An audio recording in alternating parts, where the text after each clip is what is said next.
Imagine yourself traveling along a deserted road. The asphalt stretches endlessly before you, and the only thing that breaks the silence is the gentle roar of the engine. The stars shine in the clear sky, and you are completely alone, or at least it seems to be. But like all good horror stories, there's something you don't see, something you watch silently, waiting for the right moment to reveal its presence. Have you ever felt that strange sensation on a lonely road, like you were being watched, even though you were the only one around? Imagine, then, that the road in front of you is not just an ordinary road, but a place where the supernatural lurks, where what seems like a simple trip soon turns into a nightmare you can't escape. In this video, we'll explore 4 spine-chilling stories that will make you think twice before driving down any deserted highway. Before we dive into these terrifying tales, make sure to like, subscribe, and hit the bell icon so you don't miss any of our upcoming stories. And stick around to the end.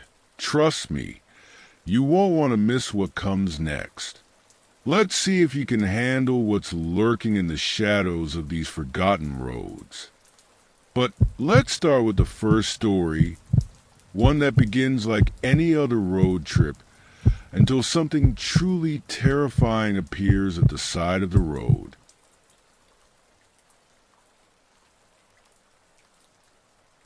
It was late, far past midnight, when Sarah and Mark found themselves driving along the lonely highways of West Texas. They had been on the road for hours. The hum of their RV's engine, the only sound filling the air. The moon hung high, casting long shadows across the empty road ahead. They were just starting to relax, thinking of the quiet night ahead, when they saw her. A figure stood at the edge of the road, her thumb outstretched. She was wearing a long, tattered coat, her hair tangled and wild as if she had been out there for hours. Sarah glanced at Mark, a look of uncertainty in her eyes. "Should we stop?" she asked, her voice hesitant. Mark slowed the RV, his brow furrowing. "It's dangerous out here. What if something's wrong?" They both knew the dangers of stopping for hitchhikers in the middle of nowhere, especially in Texas. But something about her seemed different, urgent even. With a sigh, Mark pulled over. The woman climbed into the RV with no words, just a quiet nod. Sarah noticed how pale her skin looked and how cold the air seemed to grow the moment she entered. The door clicked shut, and for a moment all was still. "Where are you headed?" Sarah asked, trying to break the silence. The woman's eyes didn't meet hers. She stared straight ahead, her lips pressed together, but she didn't answer. Sarah tried again. "Are you okay?" Still no response. The only sound was the soft crackling of the static from the radio. It was odd. They hadn't touched the dial. Sarah frowned but didn't say anything more. As the RV continued its journey, things began to feel off. The temperature dropped and the atmosphere inside seemed heavier. Mark reached for the air conditioning, trying to warm things up, but it didn't help. The cold was unbearable, almost as if something in the RV was sucking the warmth away. Suddenly, the radio blared to life, playing static in a way that felt almost intentional. Sarah's gaze flicked to the rear-view mirror, and her heart skipped a beat. The hitchhiker was no longer sitting in her seat. She was standing, inches from Sarah's shoulder, her eyes wide and vacant. Mark slammed on the brakes. The RV skidded to a stop. "What the hell?" Sarah shouted, but before she could finish, the woman was gone, vanished, as though she had never been there. Mark was breathing heavily, eyes wide in disbelief. That wasn't real, right? But Sarah wasn't so sure. She glanced at the mirror again, her skin prickling. "No, Mark, it wasn't." As they tried to process what had just happened, they saw something strange. In the distance, barely visible in the moonlight, there was a figure standing by the side of the road again. The same woman, her eyes locked onto theirs. Her mouth curled into a sinister grin. The engine sputtered to a halt. And as Sarah turned to look at Mark, she realized that the woman was not the only thing that had followed them. The shadows themselves seemed to be creeping closer, enveloping them in a darkness they couldn't escape. As the RV started moving again, the feeling of being watched only grew stronger, but that wasn't the only thing that felt wrong. There was something else, something they couldn't escape no matter how hard they tried. Let's move on to our second story, one that will make you question time itself.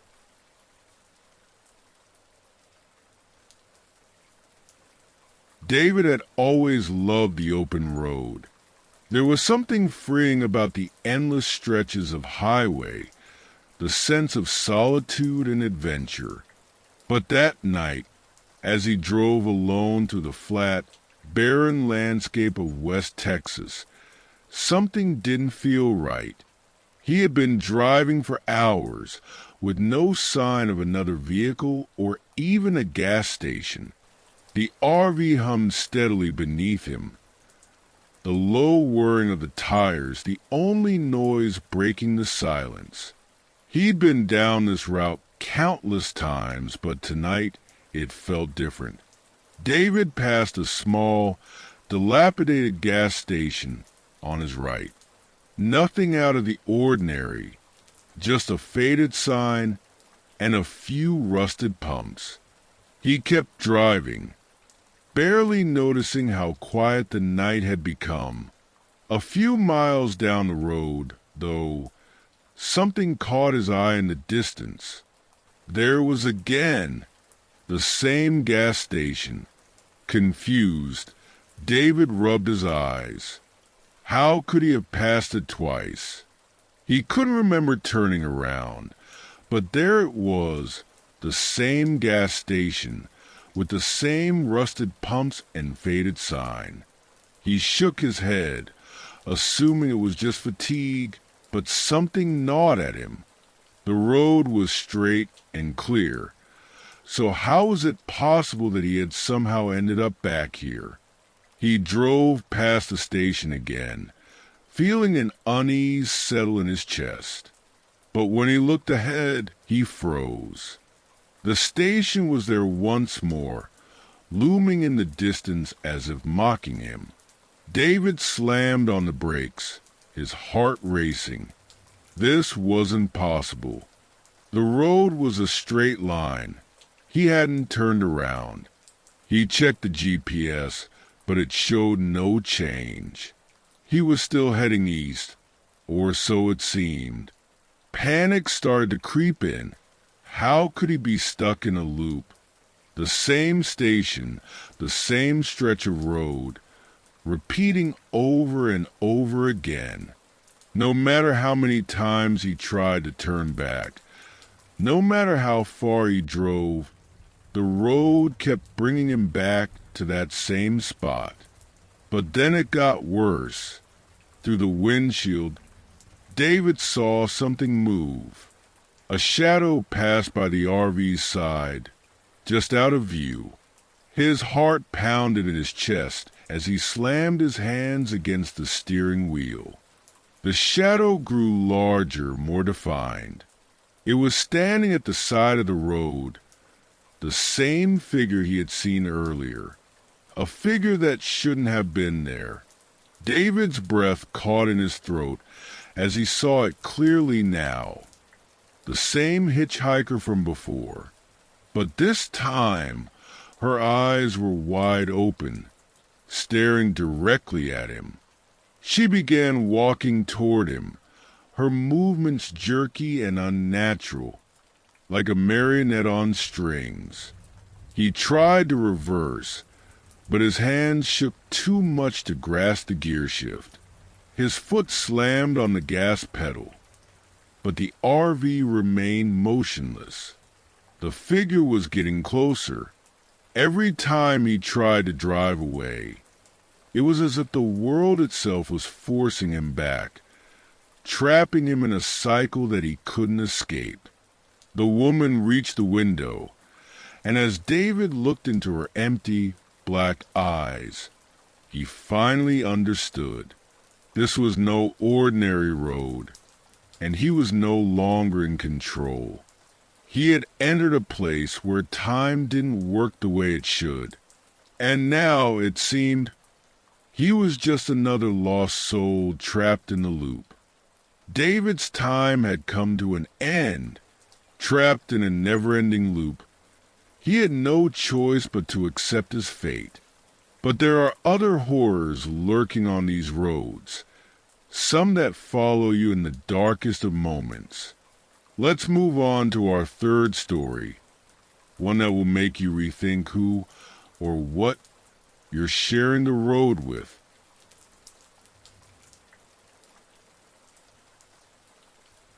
Greg and Lisa had been driving for hours, the long stretches of road ahead of them seeming endless. They had rented an RV for a week-long road trip across Texas, but as they entered the remote stretches of highway, something fell off. The air was thick with a heavy silence, the kind that presses down on your chest, making it hard to breathe. "We should have stopped for gas back there," Lisa muttered, glancing nervously at the fuel gauge. It was running low, and the next town was miles away.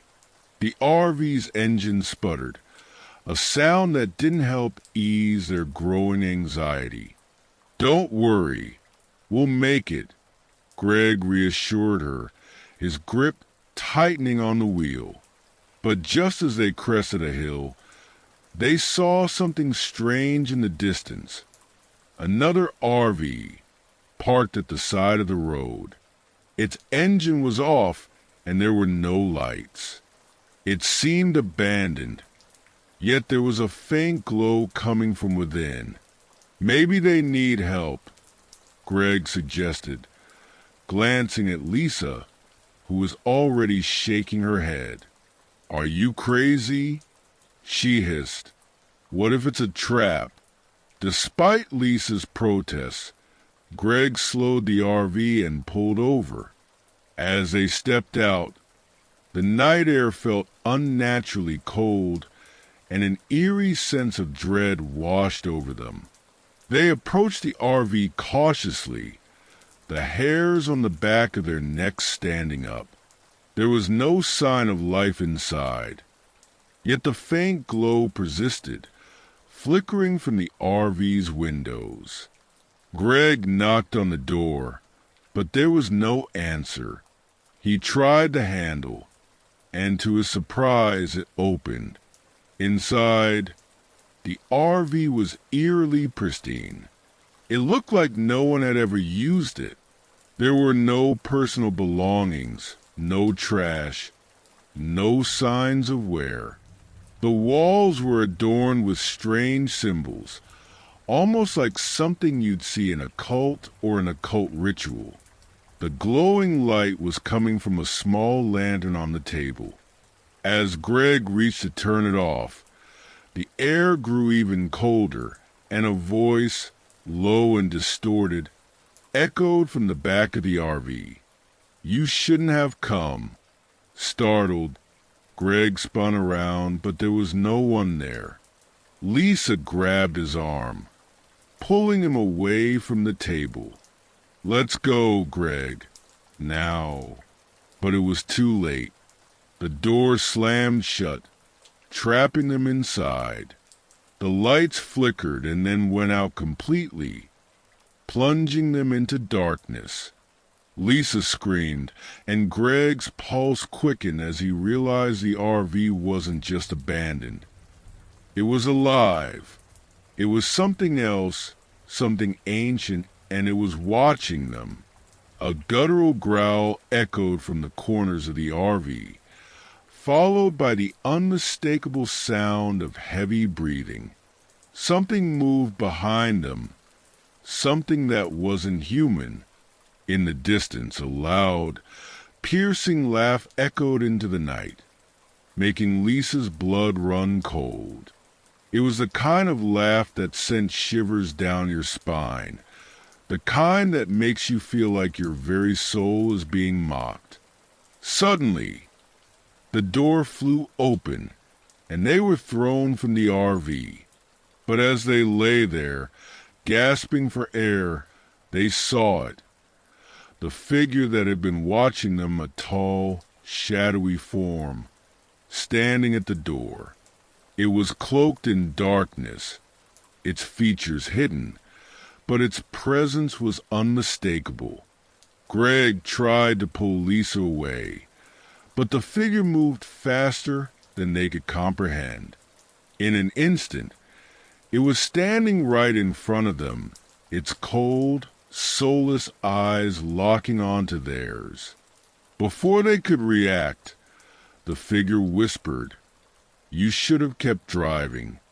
And then, just as quickly as it had appeared, the figure vanished into the night. That was not the end for Greg and Lisa, though. There was still one more story waiting to be told. A final encounter that will leave you questioning everything you thought you knew about the roads you travel. Let's move on to our last story, one that's sure to make you think twice about every corner you turn on a lonely highway.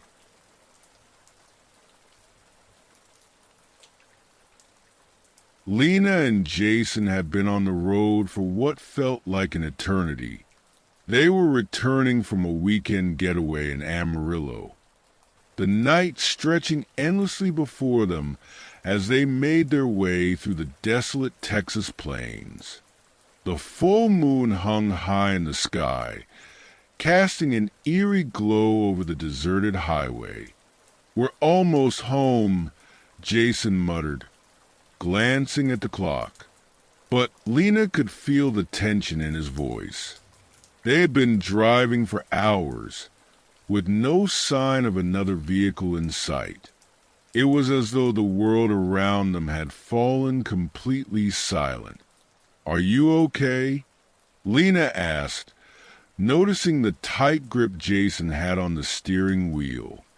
"I'm fine," he replied, though his voice was laced with uncertainty. "Just tired, I guess." They passed an old, rusted sign, faded and barely legible, and it caught Lena's eye.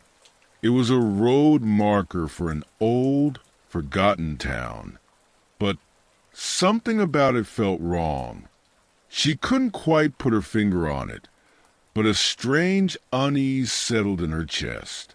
"Hey, what do you think that town was like?" she asked, pointing at the sign. Jason didn't answer right away. He kept his eyes on the road, but then after a long pause he said, "I don't know. Doesn't matter. We'll never find out." Lena raised an eyebrow, but before she could ask why, the sound of an engine revving in the distance broke the silence. Jason's eyes widened, and he turned his head to peer into the rearview mirror. "That's weird," he muttered. "There hasn't been a car behind us for miles." Lena looked out the back window.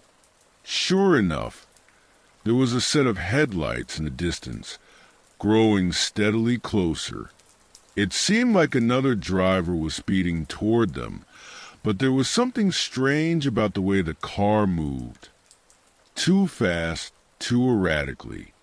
"Maybe it's just another driver in a hurry," Lena said, trying to brush off the tension in her voice. But the closer the car got, the more agitated Jason became.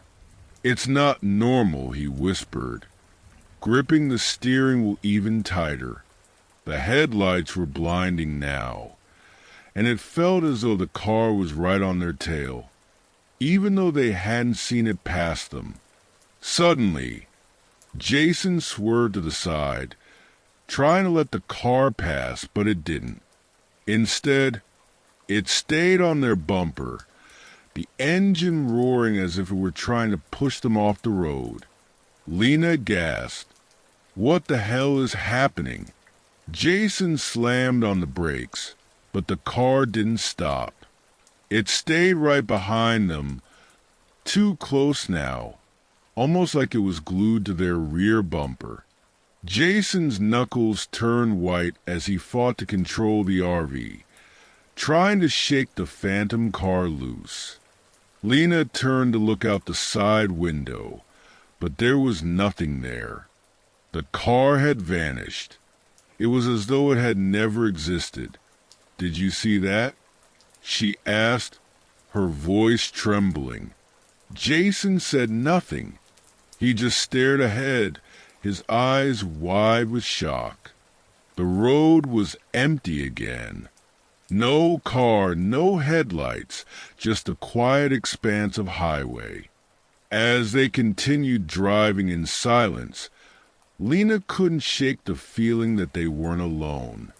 The strange phantom driver was gone, but something else lingered in the air, something that hadn't been there before. A chill ran down her spine as she turned to look at Jason. "Jason, what if we were just—" But before she could finish her thought, the engine of the RV stalled. The headlights flickered, and for a split second, everything went dark. When the lights came back on, the phantom car was right in front of them, blocking their way. And standing behind the wheel was a figure, a man with no face, only a shadow where his features should have been. His hands slowly lifted from the steering wheel, and as he pointed at them, Lena felt a cold dread wash over her. "Turn back," the figure whispered, his voice echoing in the empty silence. Jason slammed the gas pedal, but the RV remained motionless, as if caught in some invisible force. The phantom driver's figure loomed over them, its presence suffocating. In that moment, Lena understood they were not just being chased. They were being hunted. For stories, for encounters with the unknown, for reasons to stay off the roads after dark. But before you go, ask yourself, have you ever seen something on the highway you couldn't explain? Leave your thoughts in the comments below. And don't forget to like and subscribe for more stories from the dark side. Stay safe and always trust your instincts.